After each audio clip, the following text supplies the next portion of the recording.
Blessing ടുഡേയിലേക്ക് എല്ലാവർക്കും ഒരിക്കൽ കൂടെ സ്വാഗതം. എല്ലാവരും സന്തോഷമായിട്ടിരിക്കുന്നു വിശ്വസിക്കുന്നു. ദൈവത്തിന്റെ വചനം തേനിനേക്കാളും തേൻകട്ടേക്കാളും മധുരതരമായിട്ടുള്ള ദൈവത്തിന്റെ വചനമാണ് നമ്മൾ ഓരോ ദിവസവും നമ്മൾ കേട്ടുകൊണ്ടിരിക്കുന്നത്. ബ്രദർ ഡാമിൻ പലപ്പോഴും നൽകുമ്പോൾ ഞാൻ ശ്രദ്ധിച്ചിട്ടുണ്ട്, ഭയങ്കര പ്രാക്ടിക്കലായിട്ടുള്ള കാര്യങ്ങളാണ് അദ്ദേഹം നൽകുന്നത്. ഒത്തിരി വലിയ കാര്യങ്ങൾ പറയുന്നതിനേക്കാളും എന്താ പറയുക, ജീവിതത്തിൽ വളരെ എളുപ്പത്തിൽ നമുക്ക് പ്രാക്ടിക്കലായിട്ട് എടുക്കാൻ സാധിക്കുന്ന കാര്യമാണ്. പഴയ നിയമത്തിൽ ദൈവത്തിന്റെ വചനം നമ്മൾ വായിക്കുമ്പോൾ, പ്രത്യേകിച്ച് നമ്മുടെ പ്രവചന പുസ്തകങ്ങളിലൊക്കെ എഴുതിയിട്ടുള്ള വചനഭാഗങ്ങളൊക്കെ വായിക്കുമ്പോൾ ഇതെന്താ പറയുന്നത്, എന്തിനെക്കുറിച്ചാണ് പറയുന്നത്, പ്രവചനമാണല്ലോ, വ്യക്തമായ കാര്യങ്ങളൊന്നും നമുക്ക് മനസ്സിലാകാതെ പോകാറുണ്ട്.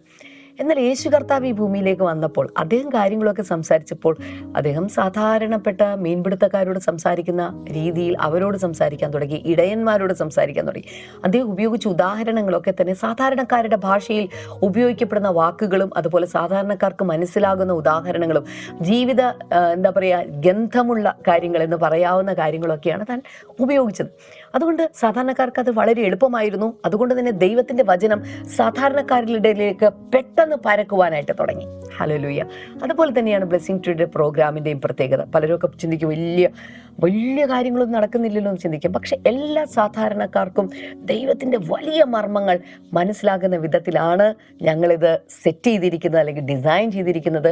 നിങ്ങളത് എൻജോയ് ചെയ്യുന്നുണ്ട് എന്ന് ഞങ്ങൾ വിശ്വസിക്കുകയാണ്. അങ്ങനെയാണെങ്കിൽ ഒരു തംസ് അപ്പ് ദയവായി ഇട്ടാലും. നമുക്ക് ഒരുമിച്ച് ചേർന്ന് ഇന്നത്തെ സ്പോൺസറിന് വേണ്ടി പ്രാർത്ഥിക്കാം. ഒരു എലീറ്റ് സ്പോൺസറാണ്, എറണാകുളത്ത് നിന്ന് ഒരു വെൽവിഷറാണ്. താങ്ക് യു കർത്താവെ. ഞങ്ങൾ ഒരുമിച്ച് പ്രാർത്ഥിക്കുന്നു, ഭവനത്തിലെ എല്ലാവരും രക്ഷിക്കപ്പെടുവാൻ, ഭവനത്തിൽ നിന്നുള്ള ആരോഗ്യവും ദൈവ നന്മകളും ഭവനത്തിലെ എല്ലാവർക്കും ലഭിക്കുവാൻ ഞങ്ങൾ പ്രാർത്ഥിക്കുന്നു. കർത്താവിന്റെ കൃപയുണ്ടാകട്ടെ, അനുഗ്രഹമുണ്ടാകട്ടെ, നന്മകളാൽ നിറയപ്പെടട്ടെ കർത്താവെ, യേശുവിൻ്റെ നാമത്തിൽ തന്നെ. ആമേൻ, ആമേൻ. കർത്താവ് നിങ്ങളെ ധാരാളമായിട്ട് അനുഗ്രഹിക്കട്ടെ. നമ്മുടെ ഗ്ലോ കോൺഫറൻസിന്റെ ഏർലി ബേർഡ് ഓഫർ നാളെ അവസാനിക്കുകയാണ്. അപ്പോൾ രജിസ്റ്റർ ചെയ്തിട്ടില്ലെങ്കിൽ അതിങ്ങനെ ചെയ്യണമെങ്കിൽ ദയവായി അതിൽ പങ്കെടുക്കാം. ഓക്കെ. അതുപോലെ തന്നെ നാളെ നമ്മുടെ എല്ലാ ബ്ലെസ്സിംഗ് ടുഡേ ചേർച്ചസിലും വെച്ച് പ്രത്യേകമായിട്ടുള്ള ആരാധനയുണ്ട്. ദയവായി കടന്നു വരിക, സംബന്ധിക്കുക.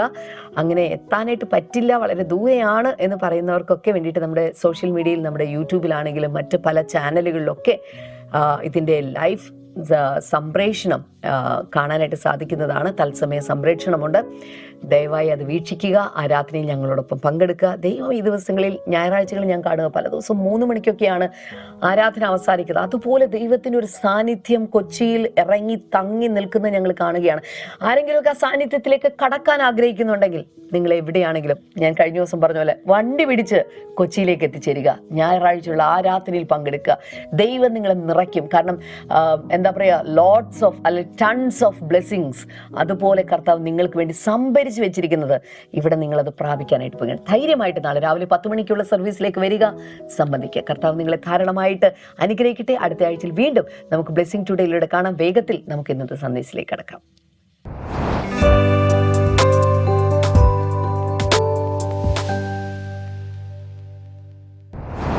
Welcome back. ഈ ആഴ്ചയിൽ നമ്മുടെ ലാസ്റ്റ് പ്രോഗ്രാമിലേക്ക് വന്നിരിക്കുന്നു. ഈ ആഴ്ചയിൽ എന്തൊക്കെയാണ് ചിന്തിച്ചെന്ന് വല്ല ഓർമ്മയുണ്ടോ? മിസ് ചെയ്തവർ ഇതിനു മുമ്പുള്ളതെല്ലാം കാണണം, അതിനു മുമ്പുള്ളത് കാണണം. ഓരോ ദിവസവും കർത്താവ് പുതിയ ചില കാര്യങ്ങൾ നമ്മെ പഠിപ്പിച്ചുകൊണ്ടിരിക്കുകയാണ്. I really thank the Holy Spirit for all the revelations. ഇത് മനുഷ്യരിൽ നിന്ന് പുറപ്പെടുന്നതായിട്ട് ആരും കാണല്ലേ, കർത്താവാണ് നമുക്ക് ഇതെല്ലാം വെളിപ്പെടുത്തി തരുന്നത്. ഇന്ന് എനിക്ക് നിങ്ങളോട് സംസാരിക്കാനുള്ളത് വളരെ പ്രധാനപ്പെട്ടതും എൻ്റെ ഹൃദയത്തിൽ ഞാൻ വളരെ വിലമതിക്കുന്നതുമായൊരു ദൈവിക വെളിപ്പാടാണ്. This can change your life. This has changed me. യെശയ്യാവിൻ്റെ പുസ്തകം കഴിഞ്ഞ ദിവസം അതിൻ്റെ ഒരു ചെറിയൊരു ബിഗ് പിക്ചർ ഞാൻ നിങ്ങൾക്ക് തന്നു. 66 അധ്യായങ്ങളുണ്ട്. അതിനൊരു സിമിലാരിറ്റി ഉള്ളത് എൻറ്റയർ ബൈബിളിനോടാണ്. ഒരു തരത്തിൽ കഴിഞ്ഞ ദിവസം ഞാൻ ഇങ്ങനെ പറഞ്ഞു, പഴയ നിയമത്തിലെ സുവിശേഷ പുസ്തകമാണ് യെശയ്യാവിൻ്റെ പുസ്തകം. അതുപോലെ തന്നെ മറ്റൊരു പ്രത്യേകത കൂടെ എനിക്ക് പറയാനുള്ളത്, പുതിയ നിയമത്തിലല്ല, മൊത്തം ബൈബിളിൻ്റെ ഒരു മിനിയേച്ചർ രൂപം, അല്ലെങ്കിൽ യെശയ്യാവിൻ്റെ പുസ്തകം ബൈബിളിൻ്റെ ഒരു മിനിയേച്ചർ രൂപമായിട്ട് പറയും. ഒരു കൊച്ചു രൂപമാണ്. വലിയ ഫ്ലാറ്റുകളൊക്കെ പണിയുമ്പോൾ അതിൻ്റെ ഒരു ചെറിയ രൂപം, തീപ്പെട്ടിക്കൂട് പോലെ ചെറുത് ഒരുപക്ഷെ ഉണ്ടാക്കി വെക്കും, ഒരു മോഡലായിട്ട്, ഒരു മിനിയേച്ചർ ഫോം. അതുപോലെ ഒരു ചെറിയൊരു സാധനമാണ് അതായത് വരാനിരിക്കുന്ന ദൈവത്തിൻ്റെ വലിയ രക്ഷ, മശിഹയുടെ ശുശ്രൂഷ, അത് ചെറുതായിട്ട് പഴയ നിയമത്തിൽ തന്നെ അതിൻ്റെ ഒരു ഗ്ലിംസ് കിട്ടത്തക്ക രീതിയിൽ ഒരു ചെറിയൊരു രൂപം ഉണ്ടാക്കിയതാണ് യെശയ്യാവ്. ആദ്യത്തെ 39 അധ്യായങ്ങളിൽ പഴയ നിയമത്തിൽ ദൈവം ജനങ്ങളോട് ഡീൽ ചെയ്യുന്ന ആ രീതിയിലുള്ളൊരു ഡീലിങ്സ് ആണ് കാണുന്നത്. എന്നാൽ 40 മുതൽ 66 വരെയുള്ള 27 അധ്യായങ്ങളിൽ അതിൻ്റെ രണ്ടിൻ്റെയും പ്രത്യേകത, പഴയ നിയമത്തിൽ 39 പുസ്തകങ്ങൾ, അതാണ് ഒന്നാമത്തെ സെക്ഷനായിട്ട് യെശയ്യാവിൻ്റെ പുസ്തകത്തിൽ കാണേണ്ടത്.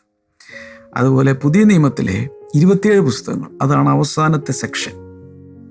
ഇത് ആ സെക്ഷനിൽ 40-ാമത്തെ അധ്യായം മുതൽ ഇതാ ഒരു സെർവൻറ്റ്, യഹോവയുടെ ദാസൻ വന്ന് ചെയ്യുന്ന കാര്യങ്ങൾ പറയുന്നത്, അവന് വേണ്ടി വഴിയൊരുക്കുന്നത്, സ്നാപക യോഹന്നാൻ്റെ ശുശ്രൂഷ, അങ്ങനെ ഓരോന്ന് പറഞ്ഞു വന്ന് 52-ാം അധ്യായത്തിൻ്റെ 13 മുതൽ ഈ യഹോവയുടെ ദാസൻ അനുഭവിക്കുന്ന കഷ്ടാനുഭവങ്ങൾ, മനുഷ്യചരിത്രത്തിൽ ഒരു മനുഷ്യനും വ്യക്തിപരമായി അനുഭവിച്ചിട്ടില്ലാത്ത വേദനകളും കഷ്ടതകളും അവൻ അനുഭവിക്കും.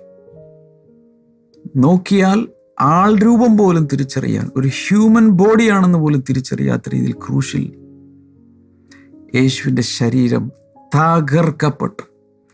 ഒരു ക്രൂശിത രൂപത്തിലും ഒരു പെയിൻറ്ററുടെ പെയിൻറ്റിങ്ങിലും ഒരു മൂവിയിലും അത് കൊണ്ടുവരാൻ ഇന്ന് വരെ ആർക്കും സാധിച്ചിട്ടില്ല, സാധിക്കാനും പോകുന്നില്ല.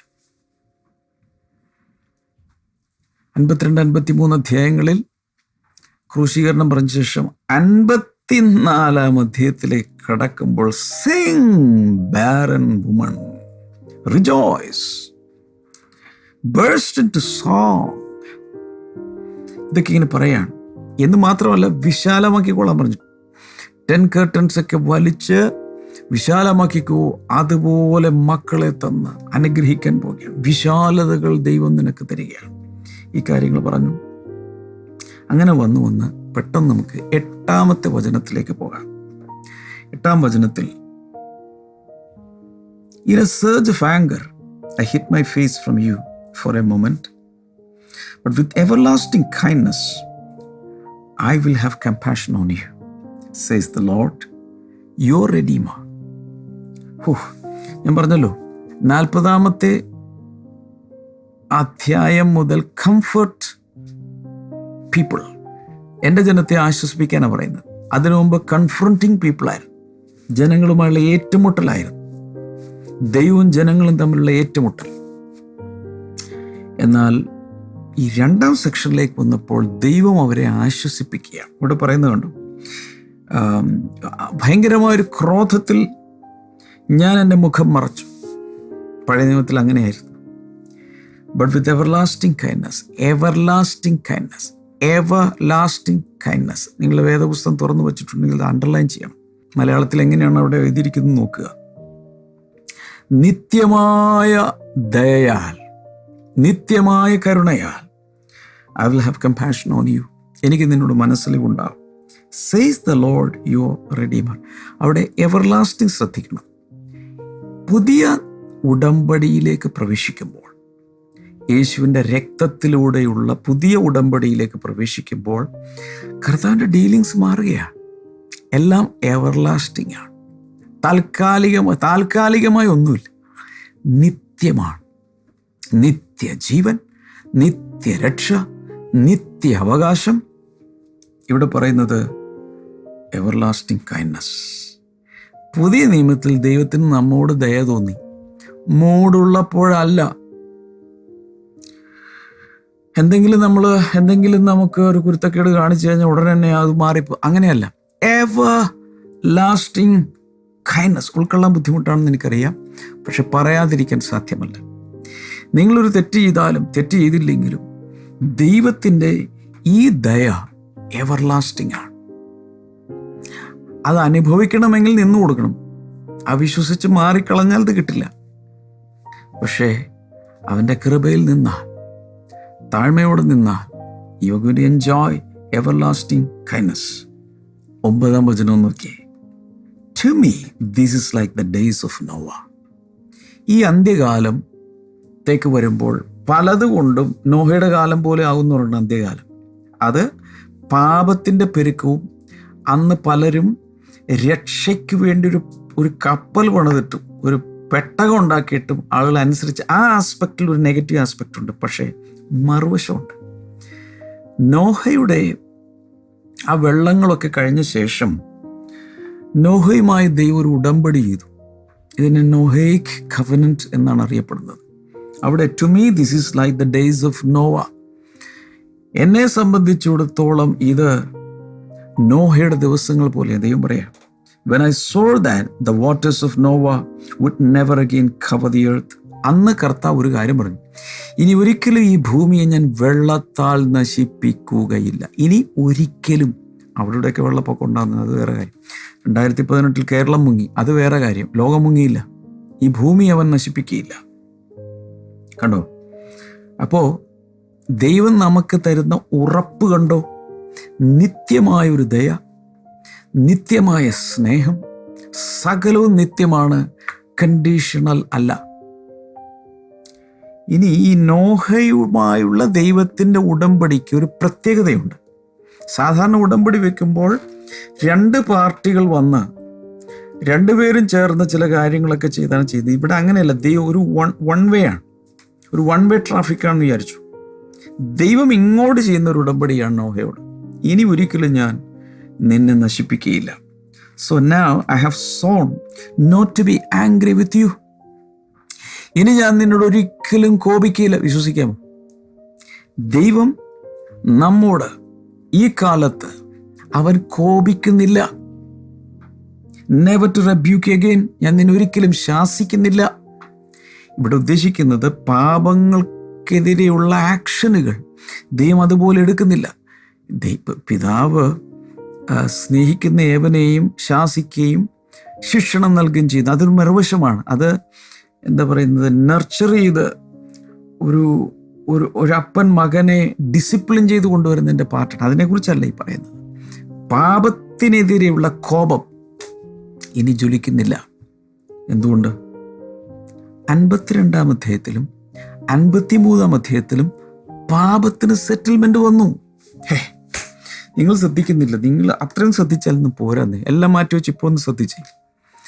യെശയ്യാവിൻ്റെ പുസ്തകം 52-ലും 53-ലും ഓ ഗോഡ്, മനുഷ്യരുടെ സകലരുടെയും പാപത്തിൻ്റെ ശിക്ഷ അവൻ ഏറ്റെടുത്തു. ഒരു കുറ്റകൃത്യത്തിന് 2 പ്രാവശ്യം ശിക്ഷയുടെ ആവശ്യമില്ല. ഒരാൾ ശിക്ഷ ഏറ്റെടുത്തു കഴിഞ്ഞാൽ പിന്നെ അതോടെ തീർന്നു. ഇനി പലരും അതിൻ്റെ കുറ്റം ഏറ്റെടുത്ത് ശിക്ഷ അനുഭവിക്കേണ്ട ആവശ്യമില്ല, പ്രായശ്ചിത്തം അനുഭവിക്കേണ്ട ആവശ്യമില്ല. അതിരിക്കട്ടെ, ഒന്ന് ഞാൻ പറഞ്ഞോട്ടെ. ഈ പലരും ചില തെറ്റുകളൊക്കെ ചെയ്ത് കഴിയും. ഈ ക്രൂശിൽ കർത്താവ് ചെയ്തതിനെ കുറിച്ചുള്ള അറിവില്ലാത്തവരുടെ കാര്യം പറയുന്നത്. ഞാനും ചെയ്തിട്ടുണ്ട്. ഞാനൊരു തെറ്റ് ചെയ്തു. ഈ ബൈബിളൊന്നും ഈ വചന സത്യമൊന്നും അറിയാതിരുന്ന കാലത്തുടൻ തന്നെ അത് പോയി ഒരാളോട് പറഞ്ഞ് അതിൻ്റെ പ്രായശ്ചിത്തം ചെയ്യുന്നൊരു രീതി ഉണ്ടായിരുന്നു. അപ്പം ഞാൻ ഒരു തെറ്റ് ചെയ്തെങ്കിൽ ഇത്ര പ്രാർത്ഥനകൾ ചൊല്ലുക, അല്ലെങ്കിൽ ഇന്ന സാധനം മറ്റൊരാൾക്ക് ചെയ്തു കൊടുക്കുക, ഇങ്ങനെ പ്രായശ്ചിത്തം ചെയ്യണം. എന്നാൽ പുതിയ നിയമം അനുസരിച്ച് നമ്മൾ പ്രായശ്ചിത്തം ചെയ്തിട്ട് ഒരു കാര്യമില്ല. പാപത്തിൻ്റെ പ്രായശ്ചിത്തം മുഴുവൻ യേശുവിൻ്റെ പാപപരിഹാര ബലിയിലൂടെ തീർത്ത് കഴിഞ്ഞെന്നേ. ഇപ്പോഴും ക്രൈസ്തവർക്ക് പോലും അറിയാത്തൊരു സത്യമാണിത്. മക്കളെ ഇവിടെ നോക്ക്, മക്കളെ ഇവിടെ നോക്ക്, അപ്പച്ചന്മാരെ ഇവിടെ നോക്ക്, അമ്മച്ചിമാരെ നോക്ക്, അങ്കിളുമാരെ, ആൻറ്റിമാരെ, എല്ലാവരും നോക്ക്, ശ്രദ്ധിക്കുക. നിങ്ങളുടെ സകല പാപങ്ങളുടെയും കുറ്റം യേശു ഏറ്റെടുത്ത് കാൽവരി ക്രൂശിൽ അതിനെ പരിപാടി തീർത്തു. ഇനി പണ്ട് ചെയ്തതോ ഇപ്പം ചെയ്തതോ ഇനി ചെയ്യാനിരിക്കുന്ന ഒരു പാപത്തിൻ്റെയും പ്രായശ്ചിത്തത്തിന് പോകരുത്. ചിലർ പാവപ്പെട്ടവരെ സഹായിക്കുന്നത് ഇതുവരെ ചെയ്തു കൂട്ടിയ പാപങ്ങളുടെ ഒരു പശ്ചാത്താപമായിട്ടാണ്, അതിൻ്റെ പരിഹാരമായിട്ടാണ്. തെറ്റ്, പാപങ്ങളുടെ പരിഹാരം മനുഷ്യന് വരുത്താൻ സാധ്യമല്ല. പാപ ജഡത്തിൻ്റെ സാദൃശ്യത്തിൽ ഈ ഭൂമിയിൽ വന്ന് ദൈവകുമാരൻ അത് ചെയ്തു കഴിഞ്ഞു. ഇറ്റ്സ് എ ഡൺ ഡീൽ, കഴിഞ്ഞു. ഇനി അത് വിശ്വസിച്ചാൽ മതി. തീർന്നിട്ടില്ല. 10-ാമത്തെ വചനം എനിക്ക് വായിക്കാൻ തന്നെ ഐ ആം സോ എക്സൈറ്റഡ്. 10-ാമത്തെ വചനം നോക്കി. though the mountains be shaken and the hills be removed, yet my unfailing love for you will never be shaken. For my covenant of peace, nor my covenant of peace be removed, says the Lord who has compassion on you. Oh, എനിക്ക് goosebumps വരുന്നു. ഇവിടെ പറഞ്ഞിരിക്കുന്നത്, പർവ്വതങ്ങൾ നീങ്ങിയാലും, പർവ്വതങ്ങൾ ഇളകി മാറിയാലും, കുന്നുകളൊക്കെ നീങ്ങിയാലും, my unfailing love for you will not be shaken. നിന്നോടുള്ള എൻ്റെ സ്നേഹം ഒരിക്കലും മാറിപ്പോയില്ല. നിത്യസ്നേഹത്താൽ അവൻ നമ്മെ സ്നേഹിച്ചിരിക്കുന്നു. നീ എന്തൊക്കെ ചെയ്തു കൂട്ടിയാൽ, എന്തൊക്കെ ചെയ്താലും ചെയ്തില്ലേലും, കർത്താവ് പറയുന്നത്, my unfailing love for you will not be shaken. നിന്നോടുള്ള എൻ്റെ സ്നേഹം ഒരിക്കലും മാറുകയില്ല. Nor my covenant of peace. അത് അണ്ടർലൈൻ ചെയ്യണം. നേരത്തെ ഈ കഴിഞ്ഞൊരു ദിവസം കവനന്റ് ഓഫ് ലവ് പറഞ്ഞിരുന്നു, സ്നേഹത്തിൻ്റെ ഉടമ്പടി. ഇവിടെ പറയുന്നത് കവനന്റ് ഓഫ് പീസ്, സമാധാന ഉടമ്പടി. ഒരിക്കലും മാറിപ്പോവുകയില്ല. ഓ ഗോഡ്, സമാധാന ഉടമ്പടി ഒരിക്കലും മാറിപ്പോകുകയില്ല. സമാധാന ഉടമ്പടി ഒരിക്കലും മാറിപ്പോകുകയില്ല.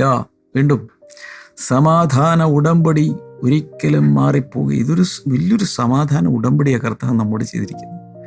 അതൊരിക്കലും, അതായത് ഞാൻ പറഞ്ഞു വരുന്നത്, ദൈവത്തിൻ്റെ ഭാഗത്ത് നിന്നുള്ള സകലവും ചെയ്തു വച്ചിരിക്കുകയാണ്. നമ്മുടെ ഭാഗത്ത് നിന്നും വേണ്ടത് ഇത് വിശ്വസിച്ച് സ്വീകരിച്ചാൽ മാത്രം മതി. വേറെ ഒരു പരിപാടിക്കും പോകണ്ട, അതിനോട് കൂട്ടാനോ കുറക്കാനോ ഒന്നും പോകേണ്ട ആവശ്യമില്ല. ഇതാണ് പല ക്രൈസ്തവർക്കും വിശ്വാസികൾക്ക് അറിവില്ലാത്തത്.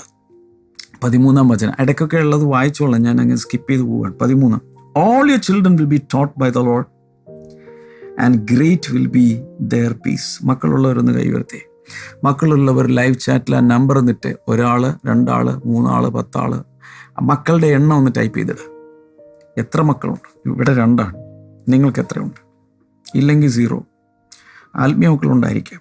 പക്ഷേ ഞാൻ പറയട്ടെ, all your children will be taught by the Lord. The Lord will be the teacher of your children. ഇതാണ് പലർക്കും അറിയാത്തത്. കർത്താവ് പറയും, നിന്റെ മക്കൾ ഞാൻ പഠിപ്പിച്ചോളാം. വിശ്വാസമായില്ല? നിന്റെ മക്കളെ ഞാൻ പഠിപ്പിച്ചോളാം. എന്ത് ചെയ്യണം? മക്കളെ ഈ പഠിപ്പിക്കുന്ന, ഉപദേശിക്കുന്ന ഉപദേഷ്ടാവായ, ടീച്ചറായ, ഇൻസ്ട്രക്ടറായ, ട്രെയിനറായ, ലൈഫ് കോച്ചായ കർത്താവിൻ്റെ കയ്യിലേക്ക് കൊടുക്കണം.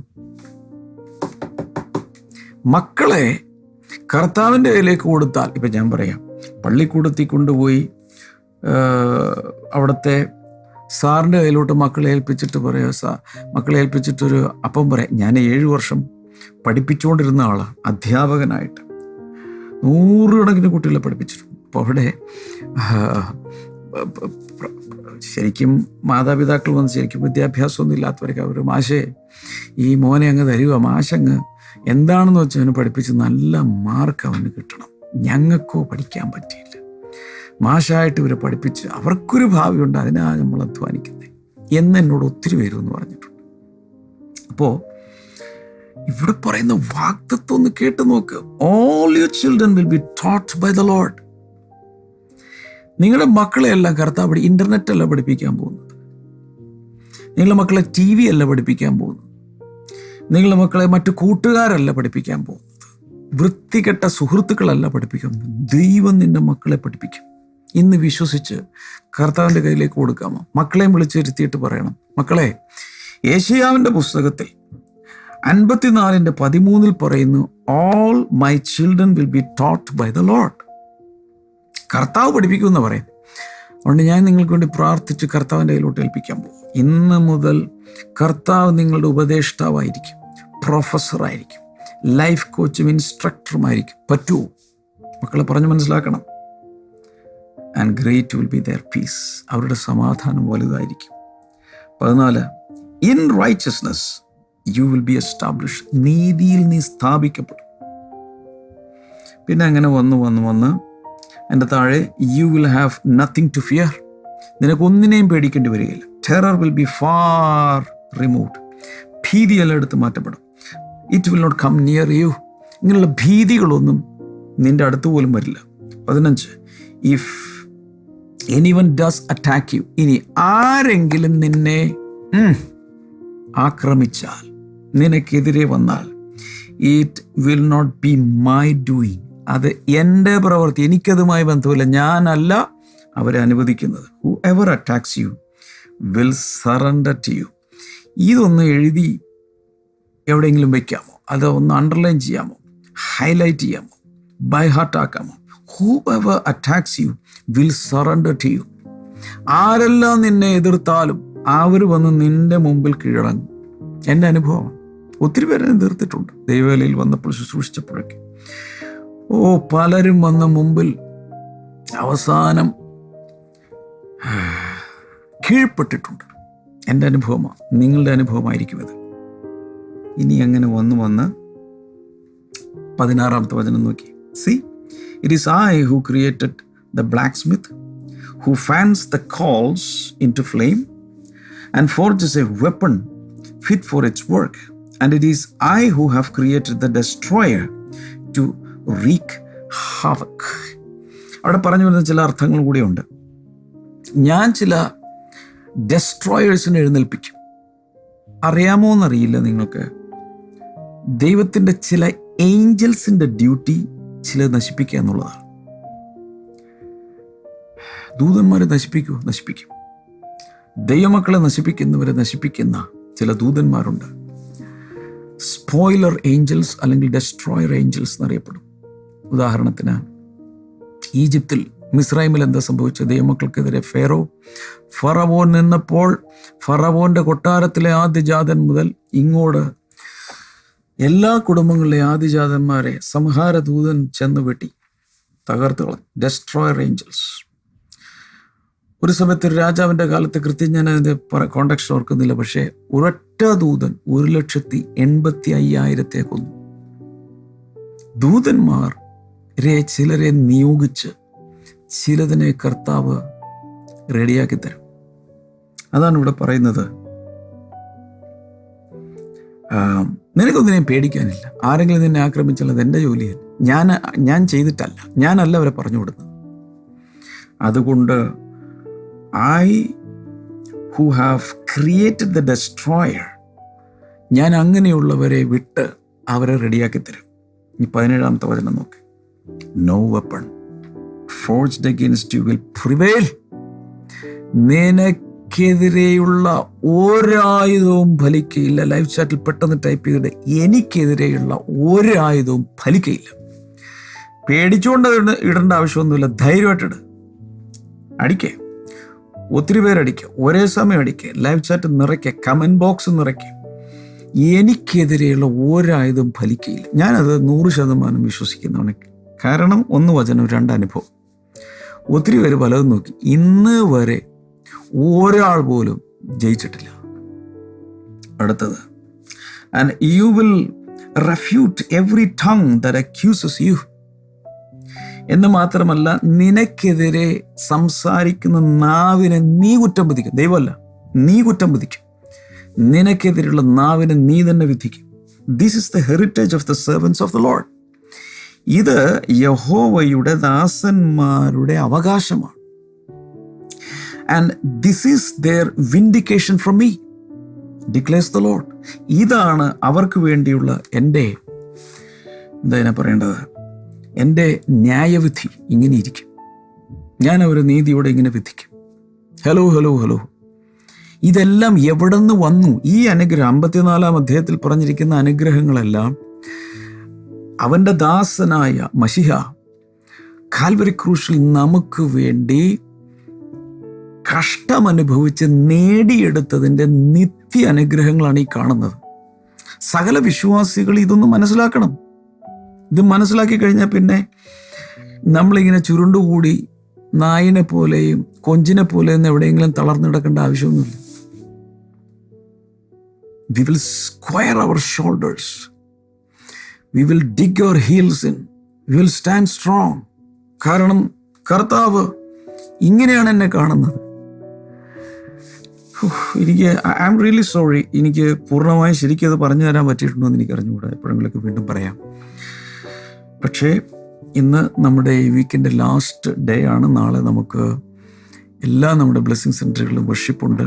ദൂരെയുള്ളവരൊക്കെ യൂട്യൂബിലും ഹാർവസ്റ്റ് TV-യിലും ബ്ലെസ്സിങ് ടുഡേ ചാനലിലും ഒക്കെ ഇത് കാണണം. കൂടാതെ ബ്ലെസ്സിങ് ടുഡേ മിനിസ്ട്രിയെ നിങ്ങൾ പ്രാർത്ഥിച്ചും സാമ്പത്തികമായും ഒക്കെ സപ്പോർട്ട് ചെയ്യണം. അത് ഒരു പ്രസ്ഥാനത്തെയല്ല, കർത്താവിൻ്റെ ശുശ്രൂഷയാണ്. നമ്മുടെ പ്രോജക്റ്റുകളെ സപ്പോർട്ട് ചെയ്യുക. ഈ എപ്പിസോഡുകൾ തന്നെ TV-യിലും പല പ്ലാറ്റ്ഫോമുകൾ വരുന്നതിനെ നിങ്ങൾക്ക് സ്പോൺസർ ചെയ്യാം, ചാനൽ പാർട്ണറായി മാറാം. കൂടുതൽ വിവരങ്ങൾ വെബ്സൈറ്റിൽ നിന്നൊക്കെ എടുക്കാം, അല്ലെങ്കിൽ ഫോണിൽ സംസാരിക്കാം. പിന്നെ ഇന്ന് ഈ ഞാൻ പറഞ്ഞ ഈ സന്ദേശം ഒത്തിരി പേർക്ക് എൻ്റെ വീഡിയോ ലിങ്കുകൾ അയച്ചു കൊടുക്കുകയും വാട്സപ്പ് സ്റ്റേറ്റസിൽ ഇടുകയും ചെയ്യണം. നമുക്ക് ഒരുമിച്ച് പ്രാർത്ഥിക്കാം. കർത്താവ് ജനങ്ങളെ അനുഗ്രഹിക്കുന്നു. യേശുവിൻ്റെ നാമത്തിലുള്ള വിടുതലും അനുഗ്രഹവും എല്ലാവർക്കും ഉണ്ടാകട്ടെ. ഇപ്പോൾ കേട്ട വചനത്തിലെ നന്മകളും അനുഗ്രഹങ്ങളും ഉറയ്ക്കട്ടെ എന്ന് ഞാൻ പ്രാർത്ഥിക്കുന്നു. ശക്തന്മാരായ വിശ്വാസത്തിൻ്റെ ധൈര്യമുള്ളവർ ആയിരക്കണക്കായി എഴുന്നേറ്റ് വരട്ടെ എന്ന് ഞാൻ പ്രാർത്ഥിക്കുന്നു. രോഗങ്ങളിപ്പോൾ സൗഖ്യമാകട്ടെ. പ്രത്യേകിച്ച് ഹൈ BP യേശുവിൻ്റെ നാമത്തിൽ നോർമലായി മാറട്ടെ. കൊളസ്ട്രോൾ പ്രോബ്ലം ഉള്ളവർ സൗഖ്യമാകട്ടെ. ഡയബറ്റീസ്, പ്രമേഹ രോഗമുള്ളവർ സൗഖ്യമാകട്ടെ. ക്യാൻസർ രോഗം സൗഖ്യമാകട്ടെ. മക്കളില്ലാത്തവർക്ക് മക്കളുണ്ടാകട്ടെ. Thank you master. ഈ ബ്ലഡ് ക്ലോട്ടാകുന്ന, ബ്ലഡ് എവിടേക്കോ കട്ട പിടിക്കുന്ന രീതിയിൽ എന്തോ രോഗങ്ങൾ സൗഖ്യമാകട്ടെ. ഹെമറേജ്, സ്ട്രോക്ക് തുടങ്ങിയത് യേശുവിൻ്റെ നാമത്തിൽ നിന്ന് പൂർണ്ണമായി പുറത്തു വരട്ടെ. കുഞ്ഞുങ്ങളില്ലാത്തവർ കുഞ്ഞുങ്ങളുണ്ടാകട്ടെ. നട്ടലിൻ്റെ രോഗം സൗഖ്യമാകട്ടെ. കൈനീട്ടി പിടിക്കാം. എല്ലാ അഡിക്ഷൻസും ബ്രേക്ക് ആവട്ടെ. പിതാവിൻ്റെയും പുത്രൻ്റെയും പരിശുദ്ധാത്മാവിൻ്റെ നാമത്തിൽ ഇപ്പോൾ അനുഗ്രഹിച്ചിരിക്കുന്നു. പ്രാർത്ഥന കേട്ടതിനായി നന്ദി. യേശുവിൻ്റെ നാമത്തിൽ അമേൻ, അമേൻ. കർത്താവ് എല്ലാവരും ധാരാളമായി അനുഗ്രഹിക്കട്ടെ. തിങ്കളാഴ്ച നമുക്ക് വീണ്ടും കാണാം. നാളെ നമുക്ക് സൺഡേ സർവീസിൽ കാണാം. God bless you all. Bye bye.